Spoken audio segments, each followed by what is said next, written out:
ততদিন পর্যন্ত আমরা থাকবো যতক্ষণ পর্যন্ত না পুলিশ কনফিডেন্ট হবে।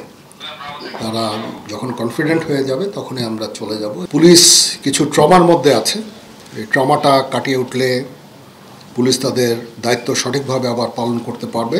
পরিস্থিতি এখন শান্ত হয়ে এসেছে এবং সম্পূর্ণভাবে আমি বলবো যে আইন শৃঙ্খলা পরিস্থিতি আমাদের নিয়ন্ত্রণে। এটার জন্য আমরা সবাই কাজ করেছি, আপনারাও আমাদের সাহায্য করেছেন, এই জন্য আপনাদের কাছে কৃতজ্ঞ। পুলিশ বিভিন্ন থানায় অলরেডি কাজ শুরু করেছে, যেটা একটা ভালো জিনিস। আমরা পুলিশকে প্রোটেকশন দিয়ে যাচ্ছি। তারা সম্পূর্ণভাবে যখন কর্ম শুরু করে দিবে, যখন পরিস্থিতি আরও স্বাভাবিক হয়ে আসবে, তখন আমরা ইনশাআল্লাহ সেনানিবাসে ফেরত যাব।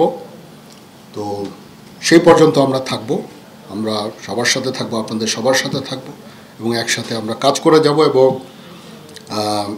আমরা একটা সুন্দর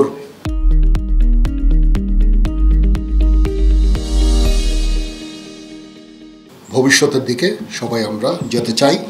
একটা সুন্দর একটা পরিবেশ সৃষ্টি হয়েছে, এই দেশকে আমরা এগিয়ে নিয়ে যেতে পারবো। আমরা যদি সবাই একসাথে কাজ করি অবশ্যই আমরা এগিয়ে নিয়ে যেতে পারবো।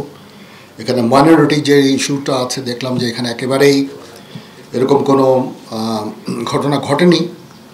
এখানে এই 8টা জেলায় এটা একটা অত্যন্ত ভালো দিক এবং এই যে এখন সুন্দর একটা পরিবেশ বজায় আছে, এটা বজায় রাখতে হবে এবং আমরা সবাই মিলে কাজ করব এবং দেশকে উন্নতির পথে নিয়ে যাব ইনশাআল্লাহ।